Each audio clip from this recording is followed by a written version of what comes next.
Obviously, we've been talking a lot about the Caped Crusader this month on CineFix, but I thought it's also a good time to talk about some of the females involved with Batman, so I invited my friend Gary from Mandatory. Hello, glad you asked me to be here for this. I thought you would enjoy this. So we put together our list of the top 10 hottest ladies of Batman. Here we go. Okay, Gary, start us off, number 10. Number 10, we have Anne Hathaway from the most recent installment of the Dark Knight franchise. Anne played Selina and obviously Catwoman. She does look good in the Catwoman outfit. Yeah, there was a lot of controversy about it. People were talking about it. I liked it. I thought she looked sexy. I know that Christopher Nolan obviously wanted her to look cool and dark and edgy. And I think Anne Hathaway actually did a great job. I was very skeptical. Yes, you were one of the skeptics. She has a very unique face too, right? So it's like Anne Hathaway's unique face, it needed to be really sexy and cool for all the work, and she pulled it off. She played it pretty cool, so I liked her. Definitely good for number 10 spot. Look, you wouldn't beat up a woman any more than I would beat up a cripple. And coming in at number 9, Yvonne Craig from the 1966 Batman TV series. She plays Batgirl. I love this costume too. I love the purple. It looks straight out of the comic book. I think it's beautiful, and she's so beautiful in this role. Yeah, she's very, very hot. I mean, what is she, like 76 now? But back in the day, wow, she was very, very hot. Obviously, this was a TV show, and it was geared towards kids. They couldn't be too sexy. Yeah. But certainly some of the still images of Yvonne from that era, I mean, she is a beautiful woman. Certainly fitting for number 9. At number 8 comes one of my personal favorites from one of the least favorite Batman movies, Batman and Robin, is Uma Thurman, who played Poison Ivy in the film. She is beautiful as Poison Ivy. I mean, Uma Thurman just is beautiful. Yeah. And she's such a striking, unique-looking woman. I think you're right. I think she's definitely the best part of this movie. That I am. Come and get me, if you can.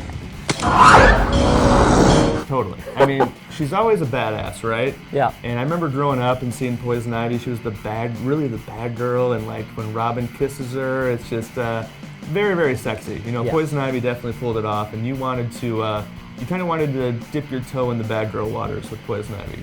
You know what I mean? Gotta go! So many people to kill, so little time.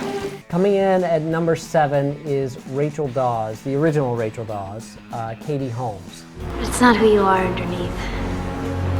It's what you do that defines you. Yeah, Katie Holmes is like the cute, she's just really got this charm to her, this girl next door that I feel like they lost a little bit when she was kind of kicked out of the movie in favor of Maggie Gyllenhaal for The Dark Knight. Yep. I personally really like Katie Holmes. Like, she's very cute, very hot, and she just had more of an appeal to me as Rachel, more than Maggie Gyllenhaal did. It's okay. It's all right. Listen. At number 6, we chose Drew Barrymore from Batman Forever. Drew Barrymore played Sugar, half of Sugar and Spice, Two-Face's girls, and she was very hot blonde in that movie. Drew Barrymore looked good. I think, to me, this is the hottest she's ever looked. Agreed.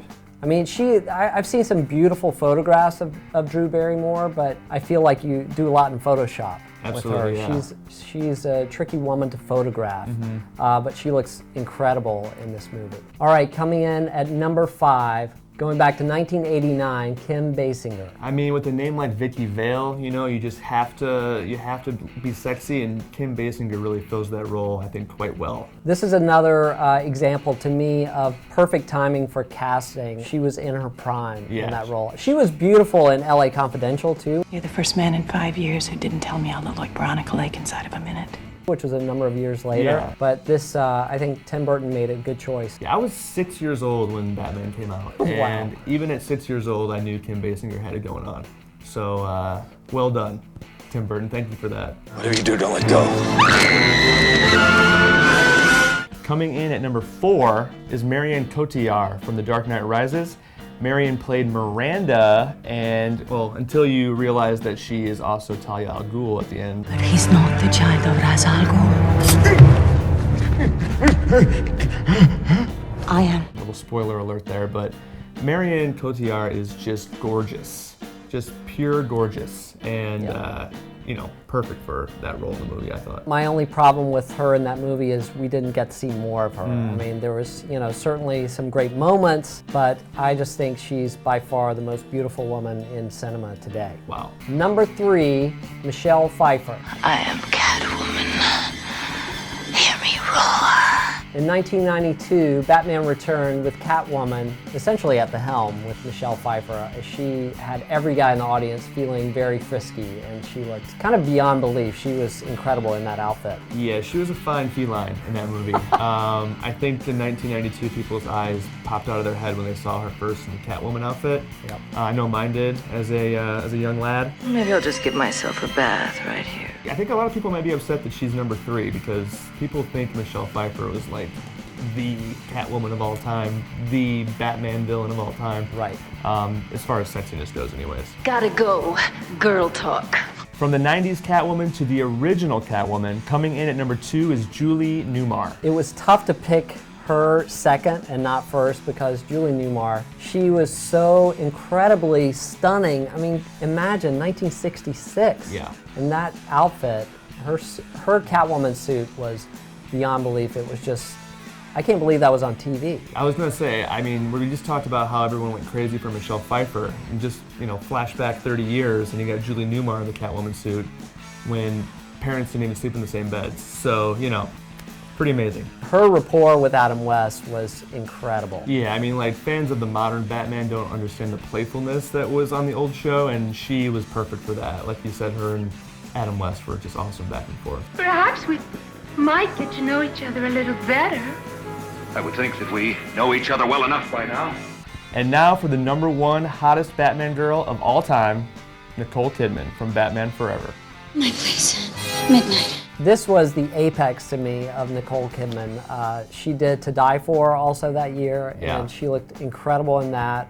And certainly in this film, she is just stunning. Yeah, kind of like for Kim Basinger, she was hot right then, and it definitely, you know, it definitely translated on the screen. And for Batman Forever, she was just breathtaking. She looked great. If you guys have never checked out the Mandatory site, certainly check it out. There's some great photo galleries and more. It's very entertaining, and we're big fans. Thanks for joining us. Very welcome. Thanks for having me. It was fun. And let us know in the comments below who your picks are for the hottest Batman girl. Subscribe to CineFix. See you next time.